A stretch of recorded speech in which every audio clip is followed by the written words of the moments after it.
we're in a state of an indigenous national emergency. The destruction of our homeland is happening right here, right now. Stop corporate terrorism on native soil. Stop exploiting our natural resources. Stop the construction of the Keystone XL pipeline now. Let your voice be heard. Log on to IENEarth.org and join the resistance. This message is brought to you by the First Nations Warrior Society, because the Earth also needs a human defense system. The NYM Global Communications Center. This is Hawk with the Talk and Riot and Rip, bringing Warclub news to you.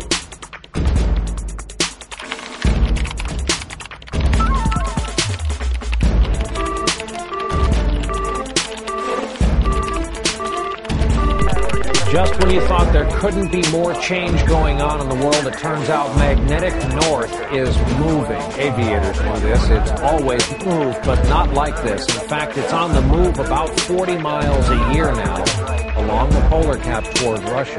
In a matter of hours on New Year's Eve, thousands of birds fell from the sky to their death. Wildlife officials say roughly 2 million of one particular species died very suddenly.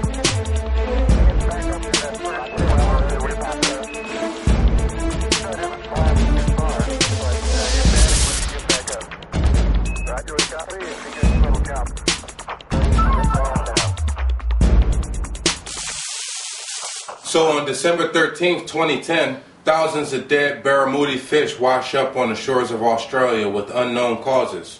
On December 15th, 2010, thousands of dead fish wash up on Florida beach shores, blamed on cold weather.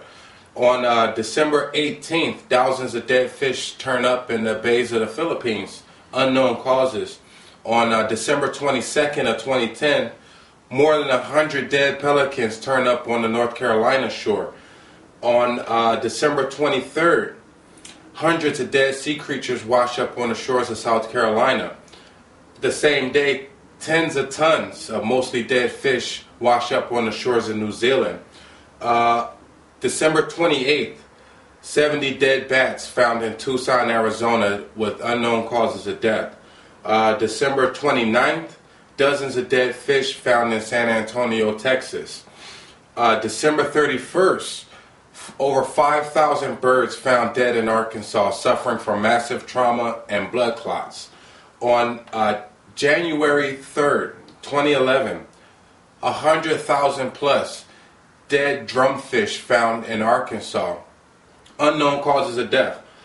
The same day, January 3rd, 2011, dozens of dead birds show up in Kentucky.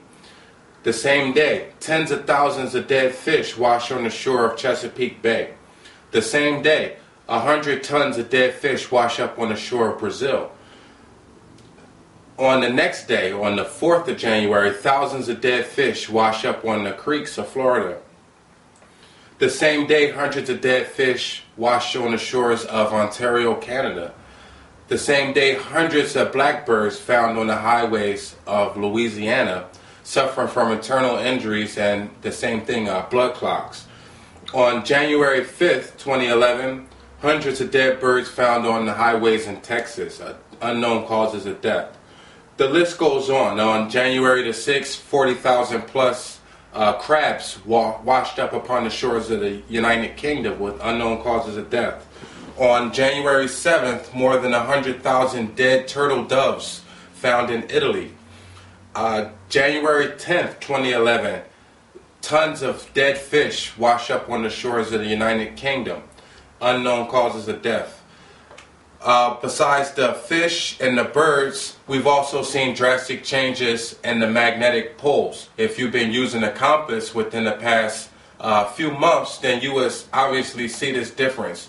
So around 1600 and up to the day, it was recorded that the magnetic pole shifted about 10 kilometers or 6 miles per year. And that was pretty consistent over the past 420 years. In 2010, we've seen a drastic increase in the distance of the magnetic pole shift, and over 70 kilometers, where before that it was only 10 kilometers a year. So with that being said, with birds basically falling out of the sky, water, fish washing up on the shores, all kind. We've just seen a record tornado outbreak just a couple days ago. Last month, the record earthquake in Japan, the biggest any of us have ever seen in our life. With all this being said, and also the talks about the Mayan calendar 2012 end date, do these events coincide? Are they somehow related? There's been reports from NASA confirming the celestial events that take place in the year 2012. There's been a bunch of talks about how global warming is causing these natural disasters all over the earth. What do you think? We want any suggestions that you have. What do you believe these anomalies are tied to? At one point in time, all of this was just a theory. It was just a hoax. But now we're literally seeing birds fall out of the sky. We're seeing the biggest earthquakes we've ever seen in most of our lives. We're seeing drastic changes in temperature all around the globe. What do you say this is all coming from? We just want your opinion. We're going to be bringing Warclub news to you. We're reporting from NYM Global Communications. Look forward to hearing from you soon. Signing off, this is Hawk with the Talk, and Riot Can Rip.